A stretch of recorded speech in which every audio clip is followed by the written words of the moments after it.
할렐루야. 네. 오늘 우리가 열왕기 하 1장을 함께 읽었습니다. 참 오늘 말씀 통해서 또 깨닫는 은혜와 응답받는 그런 축복이 넘쳐나게 되시기를 바랍니다. 우리가 지난 시간까지 열왕기 상을 함께 읽고 또 그 말씀의 의미들을 또 우리가 이렇게 같이 나누어 왔습니다. 이제 열왕기 상을 마치고 이제 열왕기 하로 들어가겠는데요. 열왕기 상은 아합 왕의 죽음으로 마무리되었고 이제 북이스라엘의 왕권을 이어받은 아하시아 왕의 기록으로 이제 열왕기 하가 시작이 되어지고 있습니다. 열왕기의 기록의 목적이 뭐라고 했습니까? 참 북이스라엘 또 남유다가 이제 멸망하고, 특별히 우리 남유다가 이제 멸망하고 바벨론으로 끌려가서 노예 생활을 하던 중 시간이 지나면서 이제 바벨론에서 유대인들의 삶이 어느 정도 적응이 되고 또 나름대로 공동체가 만들어지고 또 이제 그 자리에서 이제 안정된 생활을 시작하면서 그분들이 우리는 어떤 사람이냐? 우리가 하나님이 택한 민족 아니냐? 또 우리가 어쨌든 하나님의 여호와 하나님을 섬기고 그 여호와 하나님의 말씀에 따라서 성전을 짓고 그렇게 섬겨왔던 우리 이 민족인데 어떻게 우리가 이제 이렇게 멸망이 돼서 이렇게 나라가 망하여서 포로로 끌려와서 정말 노예 같은 생활을 하여야 하는가라고 하는 그러한 자신들에 대한 질문을 하는 것이죠. 그래서 그 이유를 찾고 이제 다시는 그러한 불행이 반복되지 않게 하기 위해서 사실은 열왕기를 갖다가 기록하여서 후손들에게 우리가 멸망하여 이렇게 처참한 삶을 살게 된 것을 여호와 하나님을 버리고 우상 숭배를 행하여 여호와 보시기에 악을 행함으로 여호와 하나님께서 우리를 버리셨기 때문에 오늘 우리가 이런 형편이 되었다라고 하는 것을 열왕기 상하를 통해서 이제 후손들에게 그것을 알려주고자 하는 그런 뜻을 가지고 있습니다. 그렇기 때문에 이 열왕기는 주로 북이스라엘의 그런 왕들의 일들을 쭉하니 많이 기록하고 있죠. 그 이유는 결국은 그들의 그 죄악이 관용했고 우상 숭배가 심각했던 북이스라엘이 먼저 멸망하고 그 뒤를 이어서 남유다가 멸망하게 되는 그러한 일들이기 때문에 도대체 그 왕들이 무슨 일을 했는가, 그리고 그 시대의 그 왕들과 더불어 그 시대를 살았던 사람들은 그러면 어떤 사람들이었나, 이런 것들을 갖다가 이제 생각해보고 우리가 앞으로 이렇게 살아서는 안 되겠구나. 왜 우리가 그 영화로웠던 그런 다윗의 왕시대 또 솔로몬 왕시대를 우리가 이렇게 어마어마하게 우리가 부강한 나라였는데 그냥 졸지에 이렇게 나라가 쪼그라들고 또 멸망하여서 이렇게 포로로 끌려와서 장래의 미래를 갖다가 이렇게 정말 예상할 수 없는 그러한 참 처참한 삶을 그렇게 살아가고 있는가라고 하는 것을 후손들에게 우리는 이렇게 살았지만 너희들은 그렇게 살지 말라라고 하는 뜻을 가지고 열왕기를 갖다 기록하고 있습니다. 그러므로 앞으로 이스라엘이 회복되어서 우리 고향으로 돌아갈 기회가 주어진다면 오직 여호와 하나님 말씀에 순종하며 여호와 하나님을 섬기며 살자, 그렇게 결단하는 성경이 바로 열왕기 상하입니다. 열왕기 상의 내용은 통일 왕국인 이스라엘이 솔로몬 왕 이후에 이제 북이스라엘과 남유다로 나누어지게 됐죠. 북이스라엘은 여로보암이 왕이 되었고 그 여로보암이 왕이 되어서 하는 일이 무엇이었습니까? 금송아지를 갖다가 세우고 이것이 너희를 애굽에서 인도하여 낸 너의 신이다라고 열왕기상 12장 28절에 그렇게 기록하고 있습니다. 그러니까 여로보암이 여호와 하나님을 갖다가 완전히 배격하는 일은 아니었지만은 그러나 그것이 뭡니까? 이제는 우상을 만들어서 이게 바로 여호와다. 또는 뭐 너희를 애굽 땅에서 이끌어낸 너희 신이다라고 그렇게 했습니다. 그리고는 제단을 갖다 단과 베델에 세우고 그리고 아무나 제사장이 되게 하여서 여호와 하나님께서 모세를 통하여 세워주신 율법과 규례들을 갖다가 파괴하고 자신들의 방식대로 하나님을 섬기려 했습니다. 어떻게 이런 생각을 했을까라고 우리가 이제 열왕기를 읽어오면서 그 시대를의 그러한 큰 변혁을 우리가 보아왔습니다. 결국은 자신의 정치적인 그러한 뭐랄까요? 이 힘을 유지하고 백성들로 하여금 남유다로 가지 못하고 하나님의 성전에 가가지고 그러다 보면은 자연스럽게 보니까 여로보암이 아무것도 한 게 없네. 나라를 위해서 그가 뭐가 한 게 있다고 저가 우리의 왕이 됐는가? 그래갖고 자기를 갖다가 대항해서 자기 왕권을 빼앗을까봐 하는 그런 두려움이 여로보암에게 있었다는 것이죠. 그래서 언제든지 그 시대에 그 머리된 자들이 백성들을 갖다가 자기의 그러한 영향권 하에 두려고 여러 가지 정말 이렇게 말도 안 되는 우상을 금송아지를 세워놓고 이게 너희들의 신이다라고 얘기를 하는데 그런데 문제는 또 백성들이 거기에 끌려다닌다는 겁니다. 물론 뭐 이유가 있겠지만은 어쨌든 간에 그들에게 동조하고 그 신전 안에 가서 거기에 제사하고 번제를 드리고 하는 일들을 행해 왔다고 하는 것이죠. 어쨌든 간 이렇게 이런 왜곡이 언제 아합 왕 때 와서는 아주 그냥 극한을 이뤘어요. 특히 그 북이스라엘의 타락의 그 원동력을 강하게 제공한 사람은 뭡니까? 아합 왕의 아내 이세벨이죠. 이세벨을 아내로 얻고 그리고 그 이세벨은 어떤 사람입니까? 바알을 숭배하는 바알 숭배자입니다. 그래서 거기 이세벨이 북이스라엘에 들어와서는 뭘 이제 하기 시작합니까? 바알 숭배를 본격적으로 막 이제 실행하고 있죠. 어쨌든 간 금송아지를 세워놓을 때까지만 해도 그들은 이게 너희를 이 애굽 땅에서 이끌어낸 신이다. 이 애굽 땅에서 이스라엘 백성들을 이끌어온 신이 누굽니까? 바로 여호와 하나님이시잖아요. 그러니까 나름대로 그냥 여호와 하나님을 갖다가 완전히 배격한 것은 아닌데 이제 이 아방 때는 이세벨은 아니다. 우리가 이제 바알을 숭배된다. 바알은 어떤 신이라고요? 풍요의 신이다. 그래서 바알을 우리가 잘 숭배하면은 그러면은 그 바알 신이 우리에게 풍요를 제공한다. 그런데 바알 신을 갖다가 숭배하는 방법이 또 어떻습니까?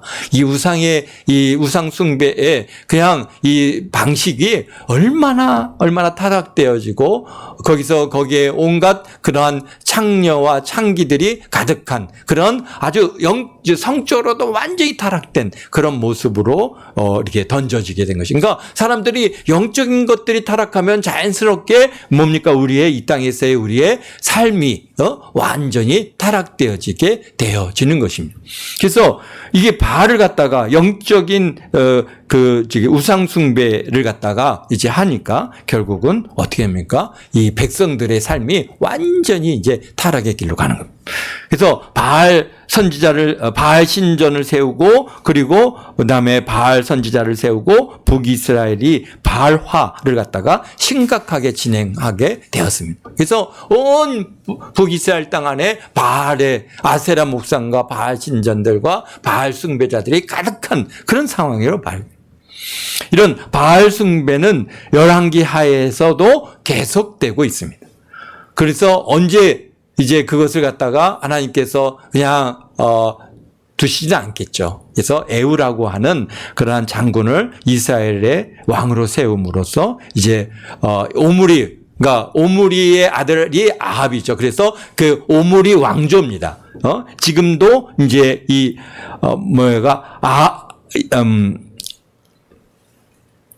아하시아도 오므리 왕조의 세 번째 왕위에 오른 사람이 이제 아하시아인데요. 그러니까 이 오므리 왕조가 계속 이렇게 이루어졌는데 그것을 갖다가 완전히 이제 제거하는 일을 갖다가 예후라고 하는 사람을 들어서 사용하시는데요. 그래서 바알 숭배자도 철저하게 북이스라엘에서 제거하고 그다음에 바알을 갖다 우상을 제거하는 일을 했지만은, 그런데 이 예후도 또 그들의 후손들이 대를 이어서 이제 북이스라엘의 왕이 됩니다.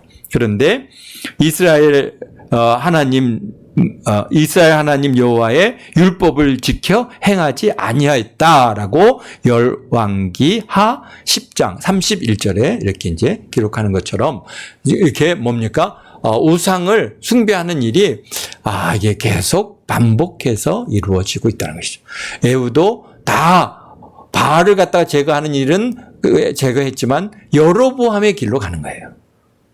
이게 단과 베델에 세운 그러한 이제 이게 뭡니까? 금송아지 이 신상을 완전히 제거해내지 못하고 그도 역시 비슷한 길로 가는 것이죠. 그래서 결국은 열왕기하 17장에서 북이스라엘이 아수르 살만 에셀 왕에 의해서 주전 722년에 멸망하고 말았습니다. 북이스라엘이 주민을 갖다가 이 아수르는 그 정책이 어떻게 하냐면 모든 주민들을 아수르화하는 일을 합니다. 그래서 이 이스라엘을 갖다가 북이스라엘을 점령하고, 그리고 그 북이스라엘 주민들을 다 잡아서 이제 아수르의 각 지역으로 다 흩어러 그렇게 보내고, 그리고 북이스라엘 땅을 어떻게 하냐, 아수르 사람들을 보내서 거기에 정착을 시킵니다. 그리고 이제 그 지역을 갖다가 이주시켜서 살게 하는 일을 우리 왕하 17장 4절에서 보게 되는데요. 그 후손들이 그 아수르에 의해서 이게 이제 이렇게 북이스라엘로 들어와서 산 그 사람들의 후손들이 지금까지도 이스라엘 땅에 남아 있으면서, 우리 예수님 당시에도 그랬습니다. 북이스라엘에 속한 사람들을 갖다가 남유다 사람들이 인간 취급을 하잖아요. 완전히 이방인 같이 그들을 여겼던 이유 중에 하나는 뭡니까? 물론 나중에 이제 아수르가 멸망하고 다시 유대인들이, 북이스라엘의 사람들이, 사마리아 사람들이 다시 이제 이스라엘 땅으로 돌아오지만은, 그러나 이미 그들이 뭡니까? 이게 영적으로나 육적으로나 혈통적으로나 다 혼합이 되는 그런 상황이기 때문에 남유다의 그러한 유태인들이 북이스라엘 사람들을 갖다가 이제 유대인으로 이렇게 받아들이지 않고 아주 이방인 취급합니다. 그래서 우리가 이제 신약성경을 보면 예수님 당시에 사마리아 사람들이라면은 완전히 그냥 사마리아 여자가 어떻게 당신은 유대인이면서 이 사마리아 사람하고 얘기를 하십니까? 수가성 여인이 그런 얘기를 갖다가 하는 것을 통해서 전혀 서로 간에 대화도조차 하지 않았을 정도로 그렇게 사마리아 사람들을 갖다가 그렇게 멸시를 그렇게 오랫동안 당하고 왔습니다. 어쨌든가 남유다는 이때까지만 해도 그런 대로 유지하면서 왔지만은 내부적으로는 영적으로 병들기 시작했습니다. 그 병을 갖다가 제공한 아주 강력하게 우상의 그 병을 갖다가 막 들이부은 사람이 누가 있습니까? 바로 어쨌든 르호보암 왕 이후에 여호사밧 왕까지, 우리가 이제 열왕기 상은 남유다의 여호사밧 왕 때까지를 이제 기록하고 있는데요. 이 여호사밧 왕이 여호와 앞에 참으로 진실하고 오직 여호와 하나님만을 섬기고 어쨌든 종교 개혁도 하고 나름대로 하나님께서는 그런 선한 왕이고 하나님께서 참 귀히 사용하는 왕이었는데, 그러나 그 여호사밧이 뭘 했습니까? 북이스라엘 아합 왕과 화친하기를 좋아했어요. 우리 한민족이고, 우리 같은 형제 아니냐. 우리가 이런 의식이 그 여호사밧 왕에게는 굉장히 강했어요. 그래서 우리가 하나 돼야지. 이렇게 흩어져서 살면 되겠냐. 그러면서 서로 왕래하고, 심지어는 어떻게 했겠다고요? 그 아합 왕의 딸, 아달랴를 그 여호사밧 왕이 자기 아들의 며느리로, 자기 아들의, 아내로 삼는 그런 결과를 갖다가 갖고 올 정도 굉장히 친밀한 관계를 이뤘고, 결국은 우리가 열왕기상 맨 마지막 22장에 보면 아합 왕이 죽을 때 어떻게 했습니까? 여호사밧 왕이 함께 연합해서, 시리아, 아람 군대를 갖다가 치려고 올라갔다가, 거기서 그냥 겨우 살아서 도망쳐 오는 이런 상황까지. 그렇게 해서 서로 군사적으로, 그 다음에 모든 면에서 굉장히 북이스라엘과 함께 하려고 하는 노력을 했어요. 그러면 북이스라엘이 남유다의 영향을 받아서 그들이 선한 길로, 의의 길로, 여호와 하나님을 섬기는 길로 그렇게 가겠느냐라고 하는 문제죠. 언제든지 오히려 남유다가 그들의 우상숭배의 그러한 그 그릇된 것들을 쉽게 받아들이게 되고 결국 남유다가 어떻게 하면 타락하게 되는, 남유다가 하나님을 갖다가 여호와 하나님의 말씀을 변형시키는 이런 문제를 가져올 위험성이 훨씬 더 큽니다. 우리가 그렇기 때문에 참 지금 현재 우리 대한민국의 상황과 굉장히 닮아 있습니다. 우리가 지금 남북으로 나눠져 가지고 이렇게 해서 우리가 이렇게 서로 남북 간에 교류를 하면은 북한이 좀 어떻게 변화가 오지 않겠느냐? 그렇게 우리가 참 몇십 년을 갖다 지나왔는데, 그런데 결과적으로 보면 오히려 남쪽에서는 막 김정일, 김정은이를 갖다 찬양하는 소리가 있지만 북한은 더 철저하게 남쪽의 것들을 배격하고, 심지어는 북한의 중학생이 남쪽에 에서 나오는 드라마를 보았다가 잡혔다고 그냥 총살해서 죽이기도 하고, 이런 상황까지 철저하게 북한은 아주 더 고립주의로 빠져가는 반면에 남쪽은 우리가 경계를 해야 할 대상들에게 경계심을 다 잃어버리고, 그래서 지금 앞으로 이 대한민국이 앞으로 정말 이렇게 가면은 어떻게 될까 염려스러울 정도로 이런 상황이 됐습니다. 그러니까 우리가 정말 그런 것들이 우리가 준비된 상황에서 남북 간에 서로 간에 이렇게 교류가 이루어져야 되는데 너무 일찍 우리 빗장을 푼 거, 마치 지금 여호사밧 왕이 행한 것과 아주 비슷한 모습을 갖고 왔습니다. 그런데 그쪽에서 누가 왔어요? 아달랴가 왔잖아요. 이 아달랴가 와가지고 남유다에 이제 뭐가 돼요? 왕후가 되고, 나중에는 이제 태후가 되고, 왕의 어머니가 되고, 왕의 할머니가 되고, 이런 상황이 되었으니 그가 아주 권력을 딱 장악을 하죠. 그래갖고 사실 실질적으로 남유다의 왕이 남자 왕들, 그러니까 다윗의 후손으로는 19명이 있는데 그러나 실질적으로 왕위를 갖다가 유지했던 사람은 20명입니다. 그게 누가 들어가요? 아달랴가 들어간다. 그러니까 이만큼 아달랴가 들어와서 뭘 합니까? 그냥 우상 숭배를 갖다가 아주 심각하게 북이스라엘 땅에 막 뿌려듭니다.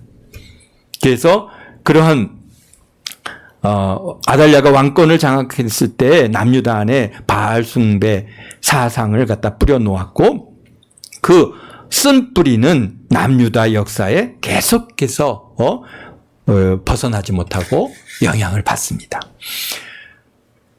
남유다에는 아주 선한 왕들이 있었죠. 히스기야하고 그다음에 요아스 왕, 이렇게 두 분을 갖다가 우리가 볼 수 있는데요. 히스기야 왕 때 정말 대대적인 종교개혁을 감행했고, 그 종교개혁의 효과는 아수르 왕, 아수르의 사네림이 손에서 정말 남유다를 건져주시는 그런 영적인 회복을 갖고 오게 되는 역사가 있었습니다.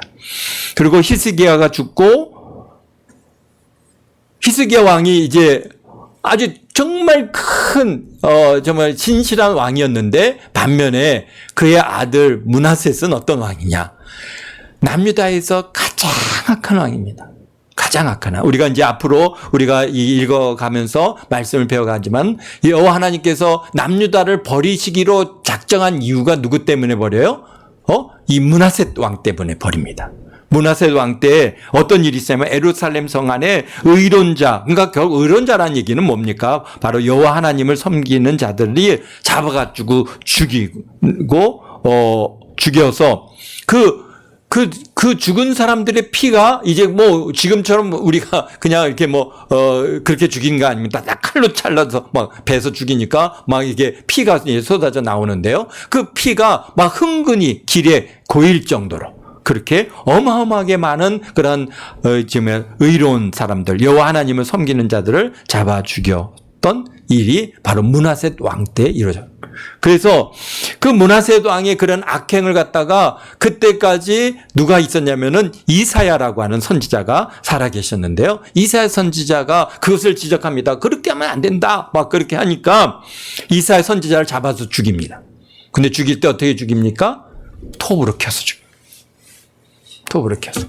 그래서 우리가 히브리서 오늘 우리가 계속 11장을 읽어가면은 칼로 죽이고 톱으로 켜서 죽이고 이런 일들을 갖다가 이제 기록하고 있는데 바로 이 므낫셋 왕 때 이사야 선지자가 톱으로 켜서 죽임을 당했어요. 그래서 이사야 선지자의 죽음은 므낫셋 왕의 극심한 우상 숭배와 폭정을 책망하다가 톱으로 켜서 죽임을 당한 것으로 유대 랍비의 전통 문헌인 탈무드에 기록되어 있습니다. 당시 남유다의 상황이 어떠했는지를 갖다가 우리에게 보여주는 것이죠. 결국 그 므낫셋의 그 악행을 하나님께서 보시고 그냥 그래. 난 이제 더 이상 내가 이제 참을 수 없다. 그래서 남유다를 갖다가 멸망케 하기로 작정을 하십니다. 그런데 또 그의 아들의 손자인 요시야, 그렇죠?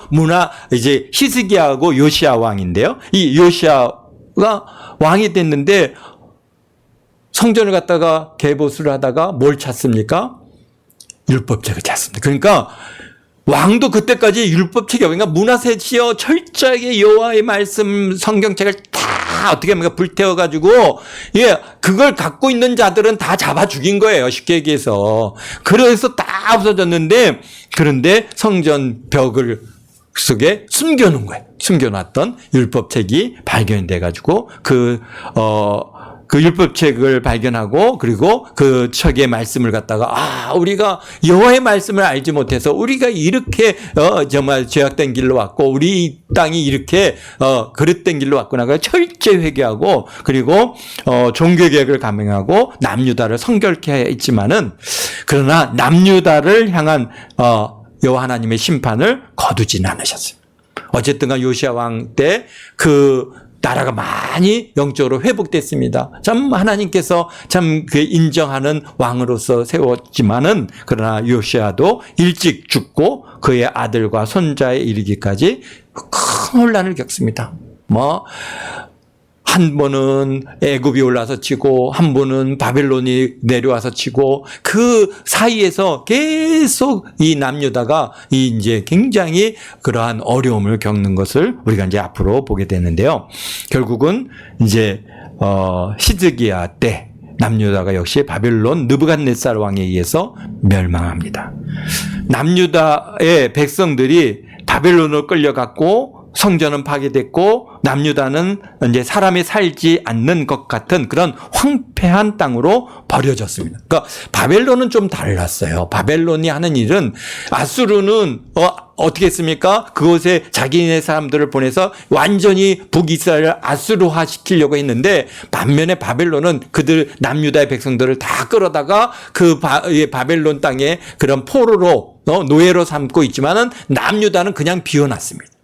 비워놔서 황폐한 땅으로 그렇게 비웠다가 다시 이 유다 백성들이 이제 이스라엘 남유다로 이렇게 돌아올 수 있도록 하나님께서는 또 그 장소를 비워놓으셨죠. 만약에 그곳에 아수처럼 또 다른 민족이 살고 있었다고 한다면은 아마 다시 돌아올 때 계속 갈등이 생겼을 것입니다. 지금 이스라엘이 1948년도에 이게 다시 독립하고 지금까지 끊임없이 70년, 80년을 갖다가 계속해서 갈등하는 이유는 뭡니까? 바로 그 팔레스타인 땅에 그 살던 사람들을 이제 유대인들이 들어와서 그 사람들을 갖다 이제 몰아내다 보니까 거기서 계속해서 갈등이 생기는 것처럼 그렇게 아마 굉장히 깊은 갈등을 빠졌을 텐데 그러나 하나님께서는 남유다를 비워놓고 다시 70년 만에 그들이 다시 돌아올 수 있도록 기회를 주신 것을 우리가 볼 수 있습니다. 그게 어쨌든 간 남유다의 멸망은 주전 586년입니다. 그러니까 북이스라엘은 한 209년 동안 유지되었고 그다음에 남유다는 345년 동안을 갖다가 나라가 유지됐습니다. 근데 북이스라엘도 왕이 19명이고 그 다음에 남유다도 20명, 아달랴를 뺀다면은 19명입니다. 그래서 참 남유다가 136년을 더 유지했는데도 왕의 숫자가 크게 차이가 나지 않습니다. 같은 걸 볼 때 그만큼 남유다의 왕들은 자신에게 주어진 그러한 시간들을 왕으로서 계속 유지해 간 반면에 북이스라엘은 계속 역성혁명을 통해서 왕이 됐다가 며칠 만에 죽기도 하고 또 뭐 몇 년 만에 죽기도 하고 이런 일들이 계속 반복되므로 19명이라고 하는 왕이 세워졌지만은 남유다에 비해서는 136년이 훨씬 안 되는 그러한 기간 동안을 유지했습니다. 그렇습니다. 그런데 놀랍게도 이런 환란기에 영적으로 타락하고 우상 숭배가 심각하여질 때 하나님께서 그냥 가만히 지켜보고 계셨느냐? 그렇지는 않습니다.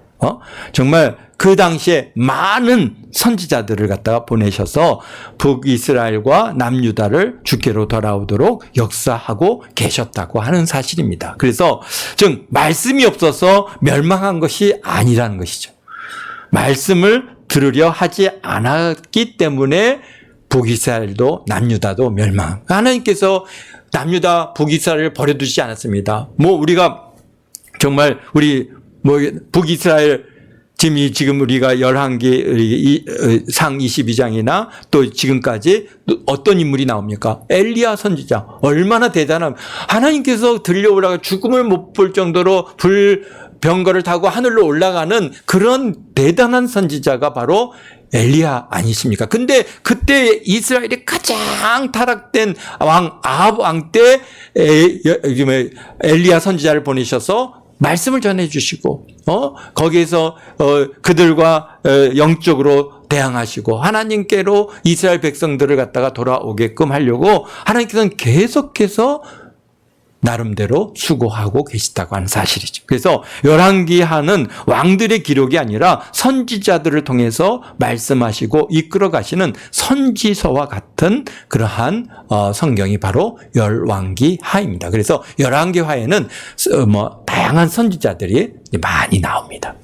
그래서 우리가 1장에서부터 13장까지는 엘리야 선지자하고 엘리자 선지자가 이제 승천하신 후에 누가 그 뒤를 이어가죠? 엘리사 선지자가 그 뒤를 이어서 활동을 하시는데, 엘리야 선지자에게 주셨던 곱절의 영감을 갖다가 능력을 엘리사에게 부어주셨기 때문에 엘리사는요 정말 우리가 상상할 수 없는 놀라운 일들을 갖다가 행하시는 것을 우리가 이제 우리 열왕기 하를 읽어가면서 보게 되는데요. 정말 그럼에도 불구하고 북이스라엘이 회개하고 주님께로 돌아오지 않더라는 겁니다. 북이스라엘이 아합에 의해서 가장 큰 변화를 겪고 있을 때 엘리야 선지자와 그의 후계로 엘리사 선지자를 갖다 세워주셨지만 북이스라엘은 계속 바알과 여호와 사이에서 고민하고 있었습니다. 그리고 이제 또 누가 있으면 호세아 선지자를 갖다가 북이스라엘 땅에 보내주셨는데요.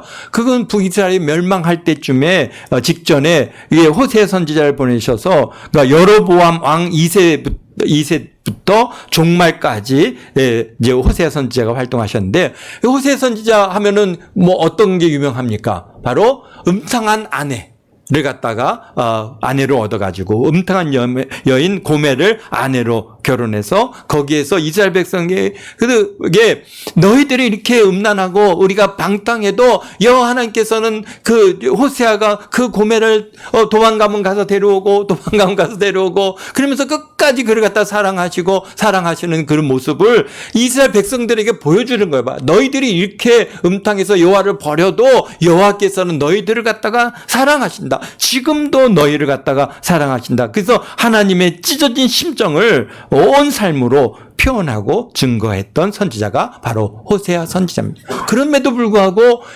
이스라엘이 돌아오지 않더라는 것이죠. 또 아모스 선지자인데, 아모스 선지자 또한 호세아 선지자와 같은 시기에 그런 사역을 하셨는데, 아모스 선지자는 오직 정의를 물같이 공의를 마르지 않는 강같이 흐르게 할지어다라고 하는 아모스 5장 24절에 외쳤던 그런 선지자이고요. 그 다음에 또 누가 있습니까? 요나 선지자가 나옵니다. 이때 딱 정말 대단한 선지자들이 북이스라엘에서 많이 나옵니다. 요나 선지자 뭡니까 이분은? 아수르의 수도인 니느웨에 가가지고 너 앞으로 며칠 후에 멸망한다 이 일을 갖다가 전했던 선지자가 요나 선지자 아닙니까? 근데 이를 통해서 보편적 구원 계획을 갖다가 특히 이방인을 갖다가 향한 하나님의 사랑을 또 요나 선지자를 통해서 보여주고, 그래서 요나 선지자는 아주 특별한 선지자입니다. 특별히 우리 이방인들에게, 우리에게 하나님께서는 우리 얼마나 정말 그 아수르조차도 이렇게 사랑하셔서 그들에게 선지자를 보내셔서 회개할 수 있는 기회를 주시는 겁니다. 그리고 남유다에 활동했던 선지자가 누구입니까? 가장 유명한 이사야 선지자죠. 이사야 선지자는 어쨌든간 남유다에 정말 하나님의 뜻 안으로 바르게 살 수 있도록 정말 이렇게 잘 이끌어왔던, 그래서 유다의 멸망과 고난의 주로 그다음에 고난의 주로 오실 예수님을 갖다가 예언하신 아주 이사야서는 정말 우리 예수님을 갖다가 정말 이렇게 직접적으로 보여주는 것처럼 그분을 이렇게 기록하고 있는 아주 훌륭한 대단한 선지자이신 분이 이사야 선지자입니다. 그리고 또 이제 미가 선지자가 이제 유다 지역에서 사역하셨던 선지자인데요. 이사야 선지자가 동시대 분이시고 하나님께서 원하시는 것은 종교적 재물이 아니라 오직 정의를 행하여 인자를 사랑하며 겸손하게 내 하나님과 함께 행하는 것이 아니냐라고 하는 미가서 6장 8절 말씀을 그에 강조하신 그런 선지자이고, 그 다음에 미가 선지자는 예수님께서 어디에 베들레헴에 태어나실 것을 그렇게 예언하신 분이 바로 미가 선지자입니다. 그렇습니다. 또 누가 있으면 에레미야 선지자죠. 눈물의 선지자입니다. 이거는 정말 남유다의 멸망할 때 그분이 유다로 하여금 너희들 항복하라고 그렇게 이렇게 권했던 그런 여호와의 말씀을 갖다가 전했던 에레미야 선지자이신데요. 어쨌든간 우리가 우리 예레미야서도 우리가 이제 읽어가면서 그런 말씀들을 우리가 볼 수 있고요. 그 다음에 스바냐와 하박국 선지자 이분입니다. 이분들도 요시야 왕 전후에 바벨론의 침공까지, 하박국은 악인인 바벨론이 승리하는 현실에 대해서 하나님께 치열하게 질문하고 논쟁했던 선지자가 바로 하박국 선지자입니다. 하박국 선지자는 그래서 하나님 앞에 계속해서 지금 하나님 이게 말이 됩니까? 어떻게 저 바벨론 저 악한 자들이 우리를 이긴다는 게 이게 말이 됩니까? 그러면서 나름대로 그것을 갖다가 하나님 앞에 여쭤묻고 이렇게 질문하는 내용들이 하박국 선지자이고요. 그러면서 그분이 아주 유명한 말씀하시죠. 의인은 믿음으로 살리라라고 하는 진리를 깨닫고 여호와를 찬양하는 선지자가 바로 하박국 선지자입니다. 그렇습니다. 그러니까 열왕기 하를 통해서 우리에게 주시는 주요 메시지가 뭐냐? 바로 이스라엘과 같이 하나님을 완전히 부정하지는 않지만 내 방식대로, 내 생각대로 하나님을 섬기려고 하고 있지는 않는가라고 하는 것을 사실 열왕기 상하를 통해서 우리가 항상 이렇게 질문해야 하는 이제 북이스라엘, 이 나쁜 놈들 어떻게 이렇게 우상을 갖다 만들어 놓고 이렇게 하느냐. 우리가 그렇게 그냥 치부할 문제가 아니라 과연 나는 어떠냐. 나는 정말 내가 하나님 말씀대로 내가 섬기고 하나님 말씀대로 내가 살아가는 것이 아니라 내 방식대로 내 생각대로 하나님을 섬기고 있지 않는가라고 하는 그러한 고민을 해 보기를 하나님께서는 오늘 우리에게 주시는 메시지입니다. 그래서 교회를 다니지만 하나님 뜻보다 내 뜻을 우선으로 하고 있지는 않는가? 말씀보다 내 판단을 신뢰하고 있지는 않는가? 하나님을 믿는다 하면서 세상의 가치관을 따라서 우리가 살아가고 있지는 않는가? 우리가 열왕기하가 묻는 것은 나는 하나님을 믿고 있는가? 아니면 하나님을 이용하고 있지는 않는가? 라고 하는 것이죠. 그 다음에 북이스라엘의 멸망이 하루아침에 온 것이 아니라 200년 동안 누적되어 온 죄악이 결국 북이스라엘이나 남유다를 멸망케 하였다고 하는 것입니다. 작은 타협이 결국은 큰 타락으로 열매를 맺게 되는 것을 우리가 사실 열왕기를 통해서 우리 이 믿음의 선진들이 우리에게 보여주시고 알려주시고자 하는 내용입니다. 그래서 우리가 정말 자그마한 타협, 이 정도 가지고 뭐 그렇게 생각하지만은 그것을 타고 뭐가 들어옵니까? 바알신 숭배가 들어와 갖고 바알 숭배자가 꽉 자리를 잡게 되는 것이죠. 그렇습니다.